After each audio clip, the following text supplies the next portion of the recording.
All right, let's just jump right in. Do you remember walking across that graduation stage? That amazing feeling that you were finally done? Done with learning? Well, we're going to explore why that very feeling, that idea of being done, might be the single biggest career mistake you can make. It turns out your degree wasn't the finish line. It was just the starting pistol for a race that never, ever ends. Does this one sting a little? I mean, let's be real. You're putting in the work, you've got the years of experience under your belt, but somehow you're watching people who've been on the job for way less time just fly right past you on the corporate ladder. It's beyond frustrating, right? And that little nagging feeling in your gut, it might be telling you exactly what's going on. So what is going on here? Really, it's a clash of two totally different worlds. The old way of thinking, the one we were all taught, was, hey, my degree is my ticket, my experience is my currency. But the new reality, it's a whole different game. Your degree is now just the entry fee to get in the door. The only thing that truly builds wealth in your career now is your ability to just keep learning. Let's make this feel real. I want you to meet Rob. Rob is 34, he's a project manager, and, by every traditional measure, he's a success. He did all the right things, got the degree, landed a great job, but Rob has walked straight into a trap, and he doesn't even see it coming. For the first few years, everything was fantastic. You know the drill. Promotions were coming, his confidence was soaring, he was busy, he was productive, and he was totally blind to a huge problem. While he was working in his job, he had completely stopped working on his skills. He was coasting on old experience, and the current was about to change fast. And this is the wake-up call. The senior project manager job opens up. This is the one Rob has had his eye on for 2 years. In his mind, it's his. It's a done deal. But it goes to Jessica, a colleague who is 6 years younger than him and has only been with the company for 3 years. Ouch. So Rob goes to his supervisor and asks, why? And the answer he gets is a total gut punch. Just 5 words. She's just more current. Think about that. It wasn't about his loyalty or his years of hard work. It was about relevance. Jessica had been spending her nights and weekends learning about Agile and AI integration, the very skills the company was betting its future on. That feeling of being left behind, it became crystal clear during a mandatory AI training session. As everyone around him started talking about neural networks and predictive analytics, Rob just sat there in complete silence. It was like they were all speaking a different language, and suddenly, all his years of real-world experience felt like they were from a world that didn't exist anymore. So, just as he's hitting this new low, a random elevator ride completely changes his life. He finds himself standing next to Eleanor Chen, the company's 62-year-old CEO. She asks him if he'd read a new book on AI, and Rob kind of sheepishly admits he's too busy for business books these days. Her response? Well, it was the turning point he desperately needed. The moment you say you're too busy to learn is the moment you start becoming irrelevant. Wow, just let that sink in. For Rob, that wasn't just a sentence. It was a diagnosis of his entire career problem. He was so stunned that he actually emailed her that night, admitted she was right, and asked for her help. And you know what? She replied. When they met, Eleanor used this incredible metaphor. She pointed to 2 houseplants in her office. First, to a beautiful, thriving green plant. This, she said, is a mind that's fed new ideas. Then she points to a sad, withered plant in the corner. And this is a mind that relies on its last watering.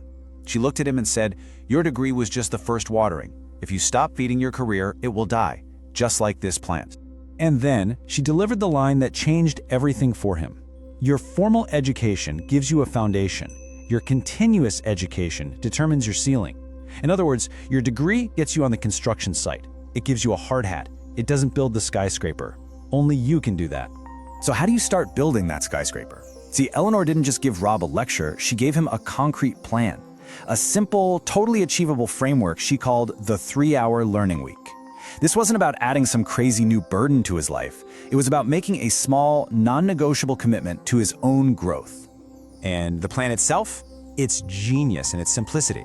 Just 30 minutes on a Monday to read or watch something completely outside his expertise. Another 30 minutes on Wednesday for a course or podcast on what's new in his own field. And then, the big one, a 2-hour deep dive on Saturday to really attack his biggest skill gap. It's manageable, it's structured, and it's built for a real busy life. But there was a catch. To make this work, Eleanor gave him 3 unbreakable rules. Rule 1, the 5-year obsolescence principle. Basically, assume anything you learned more than 5 years ago is probably out of date. Rule 2. Embrace the beginner's mind. Every 3 months, you have to learn something that actually scares you a little. And Rule 3, maybe the most important, the application test. If you can't use what you've learned within a month, you didn't really learn it. Learning without doing isn't education, it's just entertainment. So, Eleanor laid down a challenge for Rob. Commit to this, all of it, for just 6 months, and see what happens. Well, the results were nothing short of a total transformation. Let's look at how Rob went from feeling like an office fossil to literally leading the company into its future. Look, this wasn't magic. The first month was a grind, but then the small wins started adding up. By week 6, he's proposing a whole new system he learned about in a course. By month 3, his confidence is back, so much so that he's actually helping Jessica, the woman who got the promotion over him. By month 5, he's applying for a senior director role. And by month 6, he gets the job. And what was the bottom line? The tangible result of all this effort? It wasn't just a fancy new title. With that promotion to senior director, Rob got a 40% salary increase. 40%! That is the massive difference between being experienced and being relevant. Okay, Rob's story is incredible, but it's not just his story. It's a blueprint, a roadmap. So now it's time to turn the mirror on ourselves. It's time to think about your career. Are you accidentally standing still while the rest of the world is sprinting ahead? So, what's that little voice in your head saying right now? Let me guess. I just don't have time. Rob didn't either. He made time. I'm too old for this. Eleanor, the CEO, started learning web development when she was 42. But I already have so much experience. Well, that experience means nothing when the world it came from is gone.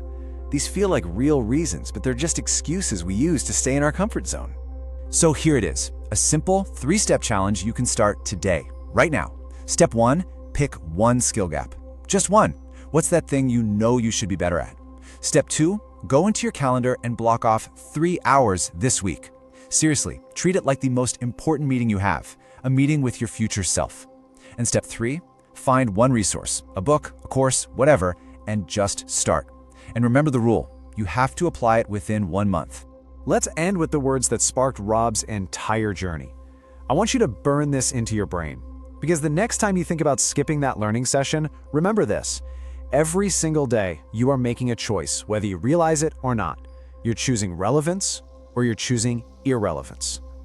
Your degree gave you the foundation. Your continuous learning is what determines your ceiling. So the only question left to ask yourself is this: how high are you willing to build?